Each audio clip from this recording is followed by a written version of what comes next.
गृह मंत्रालय देकर भी क्या नीतीश ने रिमोट कंट्रोल अपने हाथ में रखा है? आखिर सम्राट को मिली पावर आधी अधूरी क्यों मानी जा रही है? बिहार में नीतीश कुमार की अगुवाई में एक बार फिर एनडीए की सरकार बन चुकी है। कैबिनेट का गठन और मंत्रालयों का बंटवारा भी तय हो गया है। इस नई सरकार की सबसे अहम बात यह है कि 2005 से अब तक हमेशा जूनियर पार्टनर रही बीजेपी पहली बार असल मायनों में सीनियर पार्टनर बनकर उभरी है। मंत्रियों की संख्या से लेकर अहम विभागों के बंटवारे तक हर जगह बीजेपी की पकड़ मजबूत होती दिखी है। इस बार बिहार की सियासत का पूरा समीकरण बदल चुका है। 89 विधायकों के साथ सबसे बड़ी पार्टी बनने के बाद बीजेपी की ताकत कैबिनेट में साफ दिखी। जेडीयू से 2 गुने मंत्री बीजेपी कोटे से शामिल किए गए। 2 दशक में पहली बार नीतीश कुमार ने सबसे पावरफुल माना जाने वाला गृह विभाग छोड़ दिया है और ये जिम्मेदारी उप मुख्यमंत्री और बीजेपी नेता सम्राट चौधरी को दे दी गई है। ये पहली बार है जब मुख्यमंत्री नीतीश कुमार के पास गृह मंत्रालय नहीं है।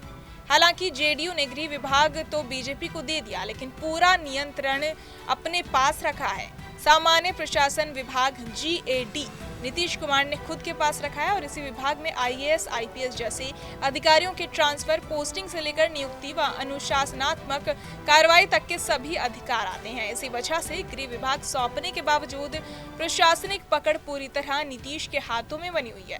गृह मंत्री बनने के बाद सम्राट चौधरी के पास कानून व्यवस्था और पुलिस की कमान तो आ गई है, जिससे उनका राजनीतिक कद बढ़ा है, लेकिन सीमाएं भी हैं, क्योंकि अधिकारियों की पोस्टिंग और तबादले का अंतिम फैसला नीतीश कुमार ही करेंगे।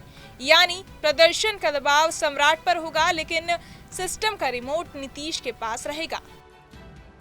सम्राट के सामने 3 बड़ी चुनौतियां: अपराध नियंत्रण और कानून व्यवस्था सुधारना, बीजेपी की उम्मीदों पर खरा उतरना, अपनी नेतृत्व क्षमता साबित करना। अगर वो सफल होते हैं तो बीजेपी उन्हें आगे बड़े चेहरे के रूप में पेश कर सकती है, लेकिन अगर प्रदर्शन कमजोर रहा तो राजनीतिक समीकरण फिर बदल सकता है। विश्लेषकों का मानना है कि बीजेपी बहुत मजबूत स्थिति में पहुंच चुकी है। ऐसे में नीतीश कुमार खुद के लिए राजनीतिक स्पेस बचाकर रखना चाहते हैं। अपराध पर आलोचना से बचने के लिए उन्होंने गृह विभाग बीजेपी को दे दिया, लेकिन GAD अपने पास रखकर पावर बैलेंस बनाए रखा, यानी कानून व्यवस्था बिगड़ने पर जिम्मेदारी बीजेपी पर जाएगी, जबकि नियंत्रण नीतीश के हाथ में रहेगा। गृह विभाग एक ऐसा मंत्रालय है जो नेताओं को चमकाता भी है और फंसाता भी है। नीतीश कुमार की सुशासन बाबू वाली छवि इसी विभाग की वजह से बनी थी।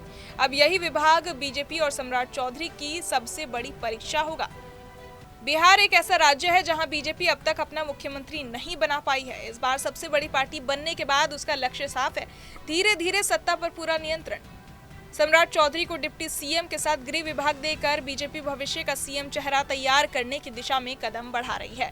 बहरहाल इस पूरी खबर को सुनकर आप क्या कुछ सोचते हैं, हमें कमेंट बॉक्स में जरूर बताएं और बाकी तमाम खबरों के लिए सब्सक्राइब करें न्यूज नेशन। जहां भक्ति है हर शब्द में, कथाओं में छुपे हैं दिव्य रहस्य और ज्योतिष देता है जीवन को दिशा। धर्म से जुड़ी हर बातों को जानने के लिए हमारे चैनल स्तुति को सब्सक्राइब करें। चैनल पर जाने के लिए इस लिंक पर क्लिक करें।